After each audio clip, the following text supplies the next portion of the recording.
noite. Vamos dar início, né, à primeira de duas aulas que nós vamos conversar sobre temperatura e calor, certo? Então, a gente está entrando numa nova fase, né, do nosso estudo, né, de física aplicada à química. Então, bora lá.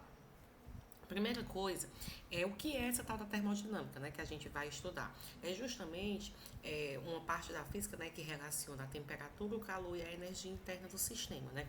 Então, através das equações da termodinâmica, a gente consegue fazer o que? A gente consegue fazer uma relação entre essas três, né, quantidades. Podemos tratar, né, assim, né, a termodinâmica as transformações da matéria, certo, nos seus estados. Então, assim, normalmente, lá até o ensino médio, né, a gente conhece o quê? Os estados sólido, líquido e gasoso, né? O sólido ele tem o quê? A forma e o volume fixos, o volume tem o líquido tem o volume fixo e a forma do recipiente que o contém, e o gás, né, a gente já ele é totalmente expansível, né, tanto como volume como forma, né, mas a gente também tem, né, essa outra estado da matéria, né, que é o plasma, né, mas a gente vai se restringir ainda a continuar estudando os três tipos, né, as três fases que são mais visuais, certo? Elas vão ser suficientes para a gente desenvolver os conhecimentos de termodinâmica básica. Então, vamos para algumas definições. Primeiro, né, o que é o tal do sistema termodinâmico, né? Então, é uma certa porção da matéria, certo? Que eu possa estudar por parâmetros macroscópicos, certo? Ela vai estar contida num recipiente. Então, o que é que acontece? Normalmente, a gente fez o quê? A gente, quando estava lá estudando o movimento, quando a gente queria ver como era que uma partícula, né, se comportava, a gente pegava o quê? A gente pegava qual era a posição dela, qual era a velocidade que ela estava e a aceleração que ela estava submetida. Então, com isso, eu conseguia prever onde era que aquela partícula ia estar em um instante posterior, ou então saber de onde é que ela estava vindo, né? Então, a gente consegue fazer isso. Só que imagina para uma quantidade, isso a gente faz para uma partícula, né? Então, a gente precisa de três variáveis para isso. Então, imagina se eu fazer para um líquido, né, para um gás, né, que eu tenho uma quantidade de partículas muito grande. Então, o que é que vai acontecer? Eu vou ter uma quantidade de equações muito grande, né? Então, vai ser muito difícil de eu utilizar. Então, a gente começa a usar outras variáveis, né? Então, a gente vai ver aqui na termodinâmica que o que? Que a gente, ao invés de ficar usando posição, velocidade e aceleração de cada partícula, a gente vai usar o que? A pressão, o volume, a temperatura, certo? Das partículas que estão envolvidas para a gente ver o que é que acontece, né, com as outras quando uma delas é mantida constante. Então, a vizinhança do sistema é tudo que é exterior ao sistema. A gente vai já ver uma figura que vai mostrar bem direitinho, né, como é que a gente vê o que está dentro do sistema e o que é externo a ele, certo? Então, o que é que acontece? O meu sistema termodinâmico, ele pode ou não trocar energia e matéria com a vizinhança, certo? Então, vão ganhar nomes específicos, então a gente vai ter que, né, se inteirar desses nomes específicos, né, que os meus sistemas termodinâmicos vão poder ser submetidos. E a fronteira, né, então, quando você imagina, né, ela é o que é justamente o que delimita o meu sistema termodinâmico, né, para a vizinhança, certo? Então, é uma parede, uma membrana, certo? Então, ela só separa o sistema termodinâmico da vizinhança. Então, ó, como eu falei para vocês, a gente ia ter uma figura aqui, ó, para mostrar, né? Então, aqui eu tenho um gás, certo? Contido num cilindro, e essa parede aqui é móvel. É móvel por quê? Porque se eu aumento aqui, ó, se eu tenho um gás aqui, esse meu gás consegue se expandir, então eu vario o volume. Então, o que que acontece quando eu aumento o volume, né? A gente vai ver também com algumas equações que eu vou estar, o quê? Diminuindo a pressão, né? Então, aqui vai ser o meu sistema termodinâmico. Eu tenho uma parede móvel, êmbolo, a gente vai ter vários problemas que a gente vai poder usar esses termos, certo? O meu gás, né, ele tá aqui dentro, o meu cilindro aqui, ó, as paredes dele são a fronteira e o que tá fora dele, né, é o que eu vou chamar de vizinhança, né? Então a gente sempre vai poder tratar as coisas dessa maneira. É importante a gente mencionar, né, que normalmente a gente vai tratar o que com o que a gente chama de sistema isolado, né? Para quê? Para poder a gente conseguir, né, usar equações de conservação de energia, né? Porque aí se eu tenho um sistema isolado, toda a energia mesmo se transformando, ela vai ficar dentro do meu sistema termodinâmico. Beleza, então vamos aqui, né, para algumas nomenclaturas que a gente vai ter, né? Primeira delas, sistema fechado. Então, ele não troca matéria com a vizinhança, ele pode até trocar energia, né? Mas ele não troca matéria. Como, por exemplo, se eu tiver um fluido, certo, dentro de uma garrafa, certo? Aquela garrafa está tampada, né? Hermeticamente tampada. Então, o que é que vai acontecer? O meu fluido não vai sair lá de dentro, né? Então, a minha matéria, né? Então, o meu volume que eu vou ter ali dentro do meu recipiente vai permanecer o mesmo, né? Então, a minha água, né? Como eu coloquei como exemplo, não vai estar indo, né? Para fora do meu sistema. O sistema aberto é aquele que faz o quê? Que eu posso fazer isso. O exemplo que a gente tem aqui, ó, até parece uma seringa, ó. Então, se eu tampar aqui a minha seringa e não permitir que o meu fluido saia, mesmo que eu comprima aqui, né, e o meu fluido não saia, eu não vou ter troca de matéria. Agora, se a minha seringa estiver aberta, ó, na hora que eu pegar esse êmbolo aqui e empurrar, né, então o meu fluido que está aqui dentro, né, vai poder sair do meu sistema termodinâmico para a vizinhança, certo? Paredes móveis, né? As minhas paredes móveis, elas permitem transferência de energia na forma de trabalho mecânico. Certo? Então, a gente vai ver cada um desses passos, como é que faz o trabalho mecânico, como é que eu calculo, o que é que acontece com as minhas variáveis termodinâmicas, né? Então, as minhas paredes diatérmicas, então pronto, eu tenho duas opções. As minhas paredes podem ser fixas ou móveis, né? Por isso que eu posso ter esse meu êmbolo aqui, ele pode estar fixo ou eu posso estar o quê? Variando aqui, né? Mostrando o quê? Volumes diferentes para serem trabalhados aqui. As minhas paredes, elas também podem ser caracterizadas de acordo com elas permitem, certo, a transferência de calor, certo? Então, quando não permitir transferência de calor, né, quando não tiver calor envolvido, é a diabática. Então, e quando tiver calor envolvido, a gente vai chamar de diatérmica, né? Então, aqui a gente está com essa coisa. E o meu sistema isolado, né, como a gente já tinha mencionado, né, ele não troca energia nem matéria com a vizinhança, a gente pode usar com ele leis de conservação. Beleza. Então vamos aqui, né, começar a ver algumas características, né, dos meus sistemas, certo? Então eu vou pensar, né, que o estado de um sistema, certo? Ele está em equilíbrio termodinâmico quando o quê?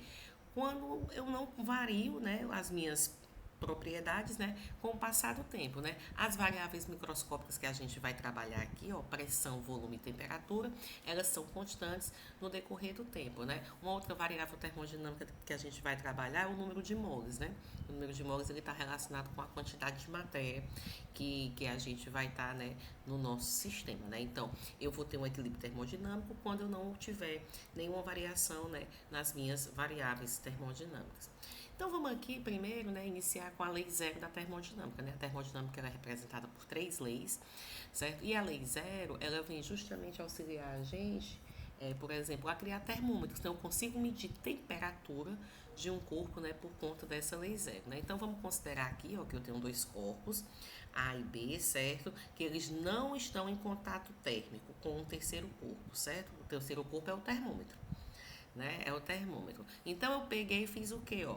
Medi a temperatura do corpo A, aí apareceu aqui, ó, 225, como por exemplo, colocar aqui uma escala de temperatura, graus Celsius, né? Medi a temperatura do corpo B, ó, apareceu aqui no meu letreiro, ó, 225 graus Celsius. Então, o que é que a primeira lei da termodinâmica diz? Diz que se a temperatura de A e a temperatura de B, né, for igual à temperatura de um certo ser, né, então a temperatura de A e B podem ser ditas as mesmas, né? Uma coisa que é interessante é que, assim, quando eu coloco 2 corpos que estão em equilíbrio térmico em contato, certo? Não existe transferência de energia entre eles, né? Por quê? Porque se tivesse transferência de energia, eu ia mudar minhas variáveis termodinâmicas, né? Então, 2 corpos à mesma temperatura não trocam energia. Então, por que eu disse que isso, né, a gente pode trazer relações com o funcionamento do termômetro? Porque é assim que ele funciona, certo? Eu pego meu termômetro, né? Eu aciono ele, coloco ele em contato com o corpo, aí eu começo a ver o quê? Aquela temperatura variando. Normalmente, a gente faz o quê? Baixa a temperatura dele, né? Para deixar uma temperatura, né? Tipo, que com certeza é menor do que a temperatura do corpo que tá. Aí a gente vê o quê? Aquela temperatura subindo. Chega um tempo que ela o quê? Para de subir. Quando foi que ela parou de subir? Quando o meu corpo parou né, de mandar energia, né, calor, para o meu termômetro. Né? A gente vai ver quando estiver usando calor que o que é que acontece? A energia sai do corpo mais quente para o corpo menos quente. Então, quando chega a mesma temperatura, então aquela medida fica fixa. Né? Então, o que deve acontecer nesses termômetros clínicos? Né? Então, ele deve ter tipo algum temporizador que diga assim, ó, se depois de 5 segundos, por exemplo, não houver nenhuma modificação de temperatura, né? Então você diz que tá ok aquela medida. certo? Então aí a gente vai daqui a pouco, né, ver como é que faz para conseguir montar um termômetro. Né, qual é a perspectiva, né, das montagens dos termômetros e comparar as escalas entre os diferentes. Então, bora aqui, ó. O princípio zero, né, da termodinâmica, né, que é a minha lei de equilíbrio. Ó. Se corpos A e B estiverem separadamente em equilíbrio com o terceiro corpo C, né, que é o que a gente fez, viu que o corpo A estava em equilíbrio com o termômetro e o corpo B também, né? Então, A e B estão em equilíbrio térmico entre si. A gente viu que os dois estavam à mesma temperatura. Este enunciado pode ser facilmente provado experimentalmente, é importante porque possibilita definir temperatura, né? É a propriedade que determina se um corpo está em equilíbrio térmico com outros corpos, certo? Nunca esqueça, dois corpos em equilíbrio térmico estão à mesma temperatura. Então, vários problemas que a gente vai poder resolver, na hora que disser que os corpos estão em equilíbrio térmico, eu já vou poder dizer, então a temperatura do corpo A é igual à temperatura do corpo B. Então vamos pensar aqui, né, o meu termômetro, né? Então o que é que acontece? Termômetro, aí para poder facilitar, então a gente cria um certo termômetro, né, uma certa escala, e a gente pode proporcionar a outras pessoas para elas fazerem essa medida de temperatura, né? Então eu não produzo um termômetro em casa para medir a temperatura corporal, né? Eu chego na farmácia, compro o termômetro, né, e ele já está prontinho. Então e a gente sabe que o que é que acontece? Que a gente possui escalas para utilizar, né? Sistemas de medidas e tudo, né? Importante, no sistema internacional, nós usamos Celsius aqui. A gente assiste os filmes lá americanos, por exemplo, aparece às vezes no painel do carro temperatura em Fahrenheit, né? Mas a temperatura, né, no sistema internacional é dada em Kelvin. Né? Então a gente vai sempre ter que fazer o que? Essa relação. Então, por exemplo, eu estou assistindo um filme, aí eu olho lá, né? Aparece no painel do carro. Vamos supor 56 graus Fahrenheit. Aí eu tenho que pensar o quê? Para poder fazer um comparativo com a minha realidade, transformar aquele Fahrenheit em Celsius, né? Para poder a gente saber qual é a temperatura, né, que está em Celsius. Como é que a gente faz isso? A gente coloca pontos fixos, certo? Assim, de representação. Por quê? Porque uma coisa interessante dos objetos é que porque os corpos, né, quando eles mudam de fase, né, eles fazem isso a temperatura constante. Então eu pego o que? Então foi pegado para fazer esses termômetros, né? A temperatura de fusão do gelo. Opa, vou nem botar aqui não, porque não é nesse ponto. É aqui, ó.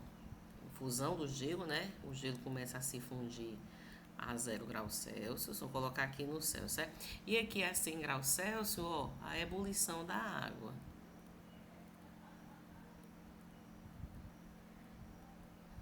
Certo? Então eu posso fazer o termômetro que eu quiser. Então eu tenho termômetros aqui, ó. Tem a escala Kelvin, que também é conhecida como escala absoluta, ó. Ela não tem grau, certo? Quando for representar a Celsius e a Fahrenheit. Então o que é que acontece? Essas três pessoas fizeram um termômetro e disse o que, ó? Quando tiver fusão do gelo, o meu termômetro em Celsius vai ser 0 graus. O teu termômetro aí, Kelvin, vai estar com a dele, 273,15. E aí, Fahrenheit, o teu, 32 graus. A água fez ebulição. Né? Aí os três foram olhar, viram aqui as medidas. Só que eu posso fazer o quê? Eu posso ir verificar qual é a equação que faz a conversão entre essas temperaturas. Então, eu vou imaginar aqui, ó, que eu vou estar com uma certa temperatura e eu quero ver qual é a leitura em Kelvin, em Celsius e em Fahrenheit. Então, eu vou poder, né, comparar essas temperaturas. Como é que a gente faz isso? Vocês vão poder fazer isso para montar qualquer termômetro, certo? Ó, vamos pegar aqui Celsius primeiro, ó, porque vai chegar numa equação que a gente conhece, Celsius com Fahrenheit, ó, C menos o que está aqui embaixo, ó, fusão do gelo, dividido por ebulição da água lá, ó, 100, menos a fusão do gelo de novo, 0. Vamos fazer a mesma coisa com Fahrenheit, ó, F. Aí a temperatura de fusão do gelo, ó, 32, dividido, ó, pela temperatura de ebulição da água, 212, menos a fusão do gelo de novo, 32. Olha o que é que eu fiquei aqui, ó. Celsius sobre 100 é igual a Fahrenheit menos 32 sobre 180. Se eu dividir aqui por 20 por 20, a gente fica com aquela equação que a gente conhece lá, né? Ó, Celsius sobre 5 é igual a Fahrenheit menos 32 sobre 9. Então, eu consigo, ó, se eu souber uma temperatura em Celsius, eu consigo saber qual é o equivalente àquela temperatura em Fahrenheit. Professora, e se a senhora quiser saber em Kelvin? Mesmo jeito, então vamos fazer Celsius com Kelvin.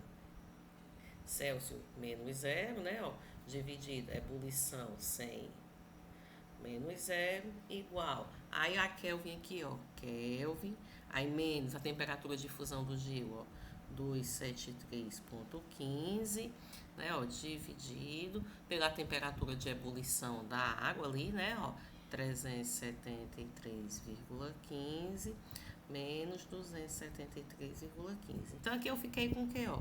C sobre 100 igual a K menos 273,15. Aqui também vai dar 100, né, ó? Então fiquei isso aqui, ó. Então para eu mudar de Celsius para Kelvin, eu faço só, né, ou somar ou subtrair o valor 273,15. Lá no ensino médio a gente não levava esse ponto 15, né?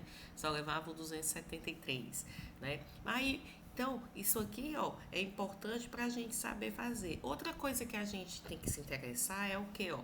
Aqui eu peguei uma variação de Celsius, né? Ó, aqui eu peguei uma variação de Fahrenheit, aqui é uma variação de Kelvin. Que é a minha variação em Celsius sobre 100, vamos botar assim, ó. Né, ó, variação sobre 100 é igual a variação de Fahrenheit. Aqui, ó, sobre 180, que é igual a variação de Kelvin, ó, sobre 100 também. Dividindo todo mundo por 20, né, ó, eu fico com o quê, ó? Variação de Celsius sobre 5, igual a variação de Fahrenheit sobre 9, igual a variação de Kelvin sobre 5. Olha o que a gente ficou aqui, ó.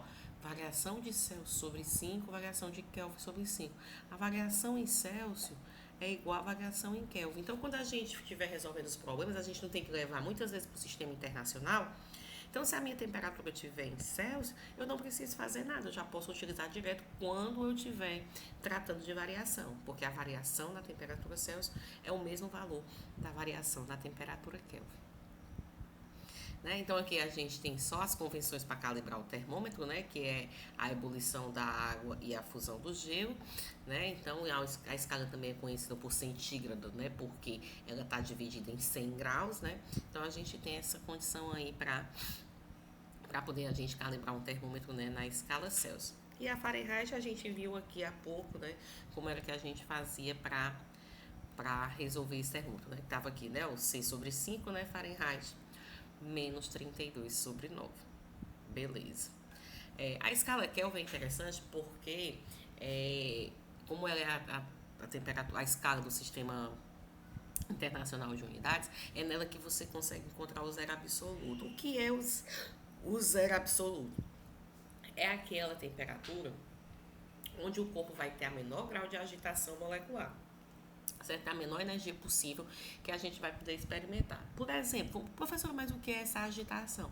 Vamos pensar que a gente coloca uma água para ali numa panela para ferver, né? Então, quando a temperatura está baixa, você vê a água lá paradinha, né? A temperatura começa a aumentar, né, daquela água. Quando chega em 100 graus Celsius, que é o ponto de ebulição, ela começa o quê? Ferver. Então, começa a ficar agitado, né? Então, o que aconteceu? Quando eu aumentei a temperatura, eu aumentei o grau de agitação das minhas moléculas, né? Então, quando eu vou diminuindo a temperatura, esse meu grau de agitação vai diminuindo. Então, o zero absoluto é esse menor estado de energia possível, certo? Então, o zero Kelvin, né, ó, ele é quem? 273, menos 273,15 Celsius, né? A gente viu aqui, né, que a gente encontrou essa relação aqui, né? Então, isso aí é interessante, né? A gente lembrar que a escala do sistema internacional, né, é a escala Kelvin, ó, e não tem grau, certo? Só tem grau Celsius e Fahrenheit. Kelvin não tem grau. Beleza. Mas aí o que é que acontece, né? Eu posso fazer, né, quando as minhas substâncias aquecem, né, elas têm uma característica comum que é o quê? Que é expandir, né? Então, quando eu aumento a temperatura, elas aumentam de volume normalmente. Um exemplo, por exemplo, a gente coloca o leite ali para ferver, né? Se a gente não prestar atenção, o que é que ele vai fazer? Quando a temperatura aumentar, vai o quê? Vai derramar, né? Então, eu consigo, né, ter uma relação entre a variação de volume, a variação de comprimento, a variação de área, né, relação de variáveis desse tipo, né, com a temperatura, certo? Então, vamos ver aqui o que é que acontece. Então, vamos pensar aqui primeiro na expansão térmica dos sólidos e dos líquidos, certo? Então, o que é que acontece? A partir do momento, a gente não falou? Aumenta a temperatura, eu aumento o quê? O grau de agitação. Quando eu aumento o grau de agitação, o que é que acontece? A distância média entre as moléculas começa a aumentar também. Então, com isso, né, os átomos se afastam e as dimensões do material, né, elas vão aumentando. Mas aí como é que a gente vai poder matematizar isso, né? Tem um modo da gente matematizar isso? Tem sim, né? Então, vamos pensar aqui, né, nas três, né, condições que a gente tem. A primeira delas é a dilatação linear. Então, eu tenho o quê? Eu tenho um objeto em uma dimensão, certo? E eu vou elevar a temperatura dele. Aí eu quero saber o que é que vai acontecer com ele, né? Ó, um exemplo desse de dilatação linear. Vamos pegar aqui um exemplo grosseiro. Estou imaginando aqui, né? Compara o trilho do trem, né? Se você for observar o trilho do trem, o que é que acontece? Ele tem juntas de dilatação, que é justamente assim que chama, é o quê? Distância entre um trilho e outro, né? Para o quê? Para quando tiver um aquecimento que ele dilatar, né? Ele pegar e não danificar, né, o meu trilho. É o mesmo processo que a gente tem o quê? Que esses pisos que a gente tem em casa, não tem um rejunte, né? Então, o que que acontece? Aquela distância ali, se você não colocar a distância adequada para o piso que você está trabalhando, e o rejunte também tem que ser do material, né, que seja conveniente, o que é que acontece? Aumentou muito a temperatura, né, a cerâmica vai o quê? Vai rachar. Então, o que é que acontece? Na dilatação linear, o comprimento varia, certo? Aí, com a variação de temperatura. Essa variação, normalmente, certo? Ela é o quê? Ela é diretamente proporcional, certo? A essa variação de temperatura. Então, aumentou a temperatura, aumenta o comprimento. Então, vamos ver o que acontece. Ó. Vamos pegar aqui, ó, que inicialmente eu tenho uma barra, certo? Que ela vai ter um comprimento inicial L0, ó, que é o meu comprimento inicial, e ela vai estar com essa temperatura T0. Elevei minha temperatura a uma temperatura T e ela cresceu aqui num ΔL.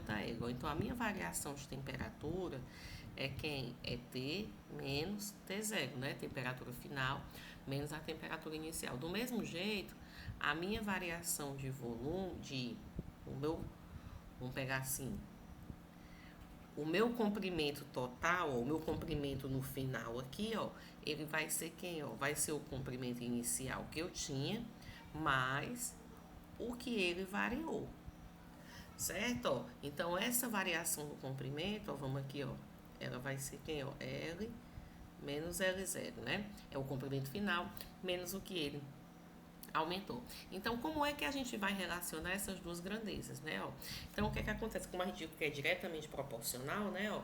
Então, o que é que acontece? Ó? Essa minha variação de comprimento é proporcional ao quê? Tanto ao comprimento inicial dela, como a variação de temperatura. Então, para deixar, né, uma igualdade, transformar uma proporção numa igualdade, eu tenho que inserir uma constante. Essa constante, ela vai depender do meu material, certo? E ela é o coeficiente de expansão linear. Certo? Então, eu vou ter o que? Que o meu ΔL é alfa L0 ΔT. Então, o que acontece aqui? Dependendo do meu material, né, eu tenho um coeficiente de expansão linear diferente. Então, a gente vai escolher que tipo de material vai estar em cada situação, né? Dependendo, né, do que a gente vai querer lá. Ah, aqui vai variar muito temperatura. Então, é interessante que eu tenha o quê? Que eu tenha um material que não expanda tão facilmente com a temperatura. Ah, mas ali eu preciso. Vamos pegar aqui um exemplo de um termômetro clínico. Hoje a gente não vê mais desses permitidos para venda, mas a gente tinha antes termômetro de mercúrio. Então, o que era que acontecia? Eles tinham uma camada de mercúrio, né? E o que é que acontece? O mercúrio ele tem uma alta dilatação, né? Então, por uma pequena variação de temperatura, eu conseguia ver o quê? Ver o mercúrio tanto expandir como comprimir, né? Então, aí conseguia fazer as medições de temperatura, né? Então, se eu colocar água, né, ao invés de mercúrio ali vai ser interessante? Não, por quê? Porque a água precisa de uma quantidade de calor maior, uma variação de temperatura maior para poder, né, se expandir, né? Então, os materiais eles são escolhidos, né, dependendo da situação do que a gente for utilizar. Quando eu penso numa dilatação superficial, eu vou estar aumentando o quê? Ao invés de estar aumentando um comprimento, eu vou estar aumentando dois. Certo? Então, aí para isso a gente vai poder ter o que, ó? A gente vai ter que a minha variação de área, certo? É um beta, aqui vai ser o que? É o coeficiente superficial de dilatação, certo? A área inicial, variação de temperatura, certo? É interessante, né, que a gente sempre vai estar vendo que o quê? Que Variações de temperatura vão trazer pequenos deformações, certo? Não é uma grande deformação, não. Então, assim, por algumas aproximações, a gente pode dizer, né, que esse meu coeficiente de dilatação superficial é 2 vezes o coeficiente de dilatação linear. E se você pegar volume, né, o volume eu vou ter o quê? Eu vou ter 3 dimensões, né? Então, eu vou ter o quê? O meu coeficiente de dilatação volumétrica 3 vezes o meu componente de dilatação linear. Então, vai depender do que estiver sendo pedido, né, para vocês calcularem a dilatação, né? Como foi que aquele corpo se comportou com o aumento ou com a diminuição da temperatura. Né? A dilatação nos líquidos, né? Então, o que é que acontece? O líquido, né? Como ele sempre vai estar dentro de um recipiente, né? O volume dele vai estar relacionado com o recipiente. Eu não vou ficar calculando dilatação volumétrica linear dele. Então, vou calcular só linear ou superficial. Só vou calcular dilatação volumétrica dele. Aí tá aqui, né? Os coeficientes de dilatação volumétrico, né? Aí a gente vê como é que se comporta e vai ver, né? Como é que a gente vai enquadrar, né, para cada caso que a gente for utilizar. Uma coisa interessante ocorre com a água, certo? A água ela tem um comportamento que a gente chama de anômalo. Por quê? O que é que a gente espera, né? A gente viu que a gente tem uma equação assim, ó, para volume, né? Ó, é a minha variação de volume, é V0, gama, delta T. Então, quer dizer o quê? Que toda vida que eu aumento, né, esse meu V0 é o meu volume inicial. Esse gama aqui é a minha dilatação volumétrica, né, meu coeficiente de dilatação volumétrica. Né? Então, são duas constantes. Né? Então, quando a minha variação de temperatura aumentar, o meu volume vai aumentar também, né? Só que o que acontece com a água? De 0 a 4 graus Celsius, ao invés da água expandir, né, aumentar o volume, ela diminui. Certo? Então, o que é que acontece? Ó, densidade é massa sobre volume. Então, se a minha densidade, o meu volume, né, ó, vai diminuir, minha densidade vai aumentar. Então, e corpos mais densos, eles vão para o fundo, né? Então, eu vou ter o quê? Eu vou ter água com maior temperatura na parte de baixo e água com menor temperatura na parte de cima, né? E isso aqui é fundamental para a existência de vida marinha. Certo? Então é por isso que quando a gente às vezes vê algum filme, né, tal que ele tá com a superfície congelada, mas aí acontece algumas coisas e o gelo quebra, a pessoa cai na água, né? Porque a gente consegue, né, ter essa diferença de temperatura no que tá ocorrendo lá, certo? Então é isso que possibilita, certo, esse comportamento anômalo da água, a vida marinha.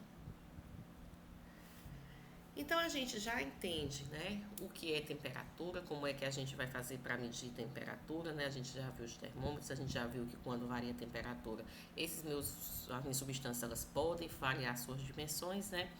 Aí, mas vamos ver também o que é calor. Né? Calor é uma forma de energia, certo? Então ela é transferida de um corpo para outro, certo? E essa transferência só existe se tiver o quê? Diferença de temperatura. Então, por exemplo, se eu encostar num corpo que está com a mesma temperatura que a minha, eu não vou sentir tanta diferença. Mas aí se eu encostar numa panela que está no fogo, que vai estar com uma temperatura diferente, né? Então ou se eu encostar num copo que esteja com muito gelo dentro, né? Então, essa diferença de temperatura vai fazer com que o quê? Com que o calor, né, ele passe de um corpo para outro. Então, o que é que acontece? A gente sempre vai ter o quê? O calor passando do corpo, né, que está com a temperatura maior para onde está com a temperatura menor. Então, quem recebe calor aumenta a energia interna. Quem perde calor, né, está perdendo energia, diminui a energia interna. Né? Quando a gente for usar as equações da termodinâmica, né, as equações são bem simples, elas só têm 3 variáveis, é Q, que é o calor, aí o U, né, que é a energia, e o trabalho, né? E o trabalho. Então só são essas três grandezas, né? Então a gente vai ter que saber o quê? Se aquela grandeza vai entrar com valor positivo ou negativo. E a gente vai ter, né, que fazer algumas convenções. Para o calor é esse. Sempre que o calor entrar no sistema, ele vai ser positivo. Sempre que o calor sair do sistema, ele vai entrar com sinal negativo. Né? A gente vai fazer exercícios e vai ver como é que isso acontece. Unidade de calor, né? A gente sempre, quando a gente está tratando com física, né, com ciência, né, a gente quando vai definir uma grandeza, eu quero saber o que a intensidade dela vai ser um número, né, mas eu identifico ela através de uma unidade, né. Até então a gente só viu o que as unidades de temperatura, né. Então, a unidade de calor, como é uma energia, né, no sistema internacional, a gente também vai usar a unidade de energia do sistema internacional, que é o Joule, certo? Só que o que é que acontece? Muitas vezes a gente vai encontrar situações onde vão aparecer o quê? Onde vai aparecer o meu calor, né, em termos de calorias, certo? Em termos de caloria, né? Então, eu tenho que fazer o quê? Saber sair de uma para outra, né? Transformar de joule para caloria, de caloria para joule, né? Então, a caloria, né? A definição dela é o quê? É a quantidade de calor necessário para elevar de 1 grau Celsius, certo? A temperatura de 1 grama de água. Mas não é de qualquer 1 grau, não. É de 14,5 a 15,5 graus Celsius, né? Então, essa daí é a definição, né? Que está lá nos laboratórios lá, né, que tem lá no Sistema Internacional de Medidas, se eu quiser fazer essa minha temperatura, né, em caloria, né? Então, a relação entre elas duas vai estar aqui, né? E a caloria alimentícia, né, ó, que é com C maiúsculo, ela é o quê? 1.000 calorias, certo? Só para poder a gente não se confundir, certo? E começa a ter o quê? Outras variáveis, né, que a gente vai começar a associar a calor e a temperatura. A primeira delas é a capacidade térmica, certo? Então, ó, a gente vai representar ela por um C maiúsculo e ela relaciona o quê? A quantidade de calor, certo? E o quanto variou a temperatura. Por exemplo, eu tenho aqui, ó, eu tenho uma substância, certo? Uma quantidade de ar, dei uma certa quantidade de calor de 100 calorias, ó, tô aqui, ó, a quantidade de calor que eu dei. Aí eu vou observar o quê? O que foi que variou de temperatura, ó, 20 graus Celsius, certo? Coloquei aqui, ó, uma quantidade muito maior, certo? Ó. Então, o que que acontece? Dei a mesma quantidade de calor, ó, a variação de temperatura, 10 graus Celsius. Né, ó, então tá aqui, ó, a minha substância A, ó, a capacidade térmica, 5 calorias por grau Celsius, né, o que eu dividi o 100 por 20, e B, ó, 10 calorias por grau Celsius. Então, a minha capacidade térmica, ela tá relacionada com a quantidade de matéria que a gente vai estar trabalhando, né? Mas isso não é interessante. O interessante pra gente é trabalhar com coisa constante, que eu só preciso dizer, é água, é sal, né? Só preciso dizer só uma coisa e trago uma característica constante, né? Capacidade térmica fica envolvido com o que a gente precisa, né? Saber a massa, né, da substância que a gente está trabalhando. Para isso, a gente definiu o calor específico. O calor específico é o que? É um Czinho minúsculo. Ele é a minha capacidade térmica dividido pela massa. Né, ó, então eu vou poder substituir, olha aqui o que a gente tinha, meu C é delta Q sobre T, né, ó. Aí eu vou poder substituir, ó, o meu C por quem, ó, por Cm, né, e vou ficar com a minha equação que eu tenho, que era que a gente chamava no ensino médio de calor sensível. Então eu vejo o que, ó, a quantidade de calor que está entrando no meu sistema, dependendo do que, ó, a massa é uma constante, então vou usar meu sistema isolado, né, aqui é uma constante e aqui é a minha variação de temperatura. O que é que acontece? Como eu não estou levando em consideração isso, né? O meu calor específico, ele é o mesmo que a gente tenha o quê? Quantidades diferentes de um mesmo material. Então, eu só vou precisar saber qual é o material para poder identificar o calor específico que está associado a ele. Certo? Então, aqui, ó, o calor específico, né, ó, pegando aqui, ó, MCT, né, ó, então vai ser o quê? No sistema internacional, ó, joule por quilograma Kelvin, mas aí pode ser que a gente encontre também, ó, em caloria grama por grau Celsius, né, por isso nessa tabela aqui, ó, ela tá aparecendo aqui, então tem vários calores específicos aqui dos materiais, certo? E a gente tem o quê, ó, até calor específico, ó, diferente para estados físicos diferentes, ó, porque água, gelo e vapor d'água, tudo é água, né? Só tá mudando que aqui é líquido, aqui é sólido e aqui é gasoso. Né? Ó, aí você está vendo o quê? Ó, que o calor específico é diferente, né? A quantidade de calor que eu preciso para variar uma certa temperatura é diferente, né? Quando a gente está nessa situação, certo? Então, ó, com isso a gente finaliza a aula 1. Na nossa próxima aula a gente vai ver mais condições, né, para resolver, né, os nossos problemas de termodinâmica. Até lá!